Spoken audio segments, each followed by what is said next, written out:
What's going on, guys? My name is Clint Richards. They call me AZ. Just before I begin this, I want to talk about my political views.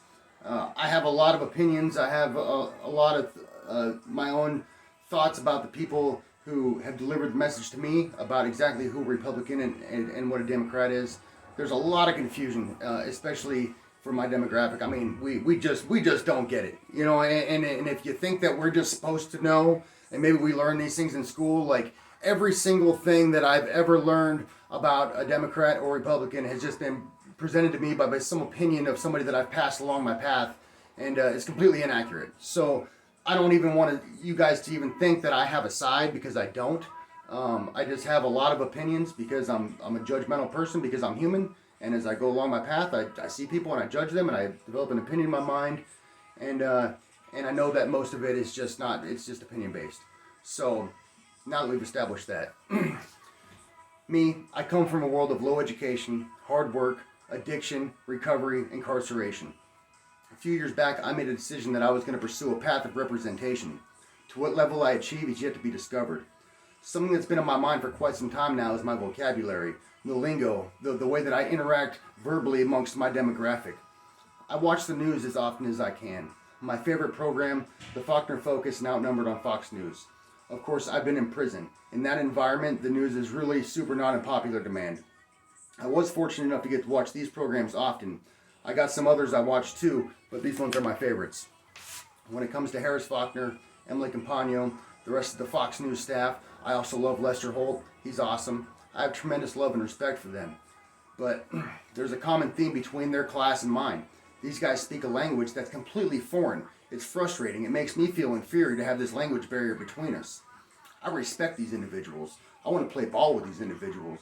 But for the first 6 months that I watched them, I had to have a dictionary in hand. You talk about frustrating, man. And this is some for real stuff. I'm pretty smart. I'm 39 years old. I'm pretty intelligent. Yet I had to have a dictionary just to understand what was being said in the news. It's supposed to be, commonly interpreted amongst our population, for sure. But it's not.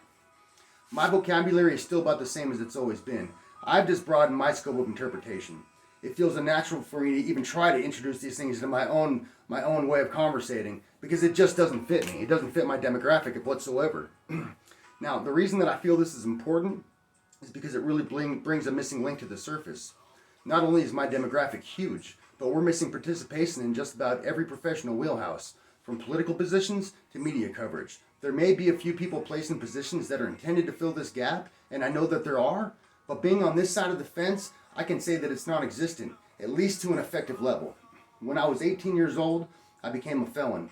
Since then, I've been a second-class citizen, a minority, because that's my truth. But my life matters. My human rights are still valid.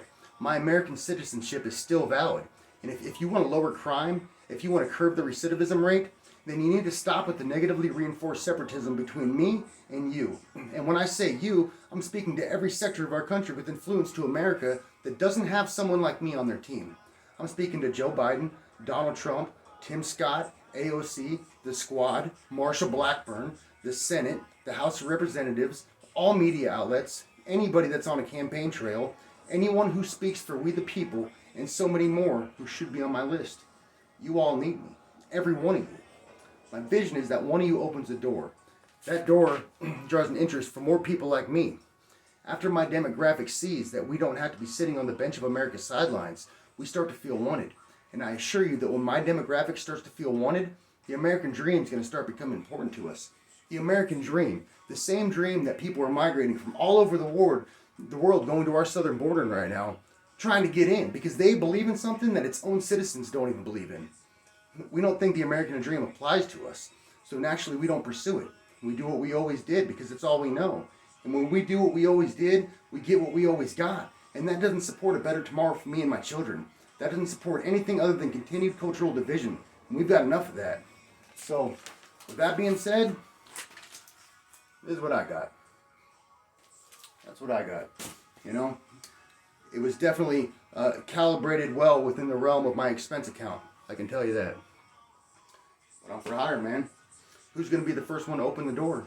I've got a busy agenda on my calendar. The next few weeks are going to be packed with serious conversation. My content is not prepared for my demographic alone. This is for all of us. So tune in. I'll be posting a lot. And this is important, so check me out. It's going to be worth your time.